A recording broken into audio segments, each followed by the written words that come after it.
तो ये है पहला लेसन जिसका नाम है ऑफिस टूल्स।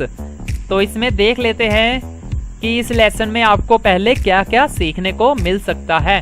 तो इसमें पहले नंबर पे लिखा है इंट्रोडक्शन टू ऑफिस टूल, यानी कि जान पहचान करेंगे हम ऑफिस टूल के बारे में। फिर दूसरे पॉइंट में लिखा हुआ है कि हम MS वर्ड को चलाना सीखेंगे। तीसरे में लिखा हुआ है कि हम MS एक्सेल को चलाना सीखेंगे। चौथे नंबर पे लिखा है कि हम MS एक्सेल में इस्तेमाल करके, यानी कि स्प्रेडशीट को इस्तेमाल करके मेल मर्ज का चलाना सीखेंगे। पांचवें नंबर पे है पेज लेआउट्स को सीखना। छठवें में है फाइनलाइजिंग डॉक्यूमेंट्स, यानी कि डॉक्यूमेंट्स को सबको तैयार करना कंप्लीट। सातवें नंबर पे है प्रिंट को देखना। आठवें नंबर पे है प्रिंट को कैसे हम निकालेंगे। नंबर 9 पर है पावर पॉइंट को चलाना सीखेंगे। और 10वें नंबर पे है पावर पॉइंट की जो प्रेजेंटेशन हम सीखेंगे बनाना, उसे कैसे सेव करेंगे। तो ये 10 पॉइंट है पहले लेसन में। तो इन 10 पॉइंट को हम स्टार्ट करते हैं। तो उससे पहले हम देख लेते हैं इस लेसन की जान पहचान, यानी इंट्रोडक्शन। तो इस लेसन में बताया गया है कि हार्डवेयर और सॉफ्टवेयर दोनों ही, मैं आपको हिंदी में एक्सप्लेन कर रहा हूं तो इंग्लिश को कम ही पढ़ूंगा, तो इसीलिए ज़्यादातर मैं आपको हिंदी में ही पढ़ के बताऊंगा। तो आपको ये बुक चाहिए जो मेरी एक्सप्लेन की हुई है, लगभग पंजाब बोर्ड स्कूल एजुकेशन की तरफ से बनाई हुई, पूरी की पूरी ट्रांसलेट की हुई। जैसे कि ये देख सकते हो, जान पहचान यानी इंट्रोडक्शन, पहले नंबर पे सॉफ्टवेयर और एप्लीकेशन की पूरी की पूरी डिटेल, मतलब कि जानकारी दी हुई है। इसी हिसाब से मैं पहले नंबर पे इंट्रोडक्शन यानी जान पहचान और सॉफ्टवेयर की डिटेल यानी जानकारी दूंगा। इंट्रोडक्शन देख रहे हैं जिसमें मैं आपको जान पहचान करा रहा हूँ, जिसमें लिखा हुआ है कि पहले नंबर पे हार्डवेयर और सॉफ्टवेयर दोनों ही कंप्यूटर सिस्टम के जरूरी पार्ट है।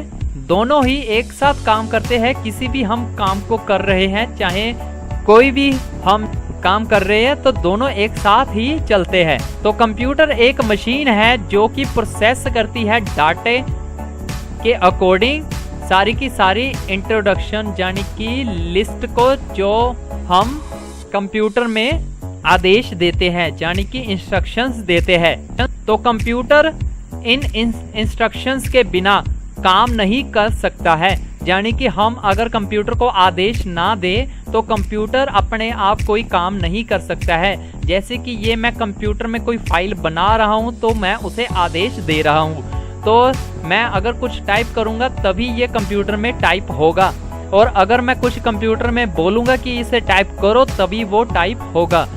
तो हमें आदेश देने पड़ते हैं कंप्यूटर को, तभी ये कंप्यूटर काम करता है।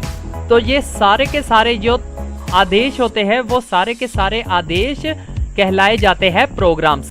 तो सॉफ्टवेयर जो होते हैं वो सारे के सारे प्रोग्राम का कॉम्बिनेशन कहलाया जाता है। तो जो सॉफ्टवेयर होते हैं वो सॉफ्टवेयर 2 तरह के होते हैं। तो कंप्यूटर को हर एक काम करने के लिए अलग अलग सॉफ्टवेयर की जरूरत पड़ती है। तो हम इन 2 तरह के सॉफ्टवेयर को अच्छे से समझते हैं। जो पहला टाइप है सॉफ्टवेयर का वो है सिस्टम सॉफ्टवेयर।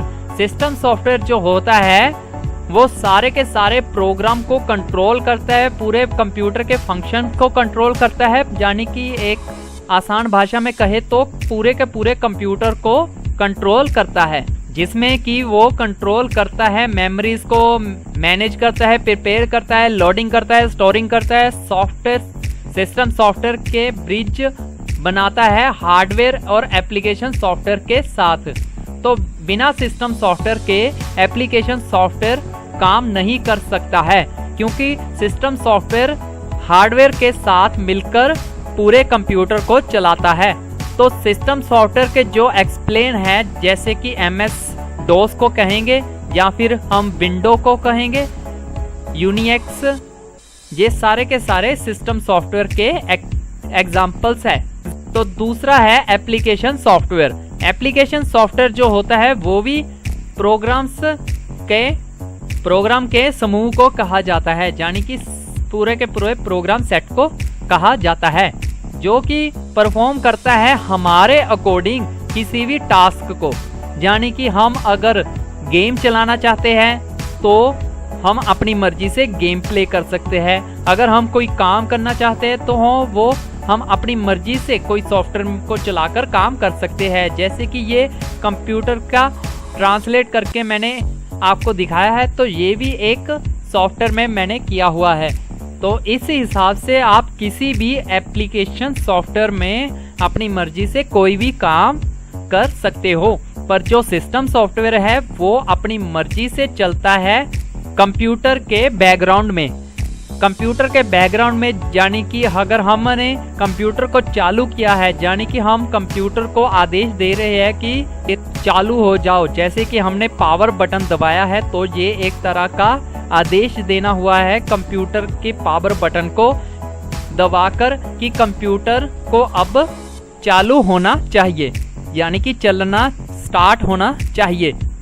तो कंप्यूटर को हमने आदेश दे दिया है कि चालू हो जाओ, पर जब वो चल रहा है तो उसमें चल रहे जो भी प्रोग्राम्स बैकग्राउंड में वो सारे के सारे सिस्टम सॉफ्टवेयर कहलाए जाएंगे। जैसे कि पहले नंबर पे जो हम कंप्यूटर में चलाते हैं वो होती है विंडो।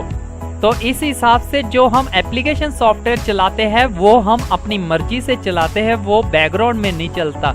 तो हम जो एप्लीकेशन को चलाते हैं वो सारा का सारा हमारे अकॉर्डिंग चलना होता है। जैसे कि वर्ड प्रोसेसिंग सॉफ्टवेयर जो मैंने आपको पहले अभी बताया है, अकाउंटिंग का जो कि बताया है, और इसके अलावा और भी जो सॉफ्टवेयर अपनी मर्जी से हम काम करते हैं। तो कई तरह के एप्लीकेशन सॉफ्टवेयर आजकल मार्केट में अवेलेबल है, मिल जाते हैं।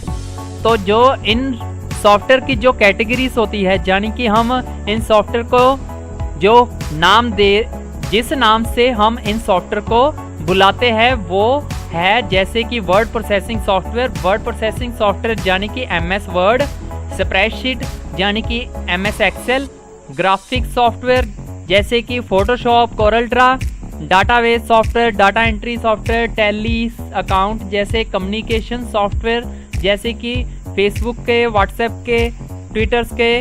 तो इस हिसाब के ये सारे के सारे सॉफ्टवेयर्स एप्लीकेशन सॉफ्टवेयर कहलाए जाते हैं। तो अब हम स्टार्ट करते हैं। पहला पॉइंट है जो इंट्रोडक्शन है MS है ऑफिस टूल का, यानी कि ऑफिस टूल के बारे में जान पहचान हम अभी करते हैं, जिसमें पहली लाइन में लिखा हुआ है कि ये डिजाइन किया हुआ है प्रोग्राम काम करने के लिए हमारे अकॉर्डिंग दोस्ताना स्वभाव के हिसाब से। जैसे कि हम अपनी मर्जी से कोई भी प्रोग्राम चलाते हैं माइक्रोसॉफ्ट ऑफिस में, तो ऑफिस के जो टूल्स होते हैं वो हम अपनी मर्जी से अलग अलग डिजाइन में, जैसे कि ये एक पेज बनाया हुआ है, इस हिसाब से डिजाइन में हम अपनी मर्जी से कुछ भी तैयार कर सकते हैं जो कि माइक्रोसॉफ्ट ऑफिस सॉफ्टवेयर में होते हैं।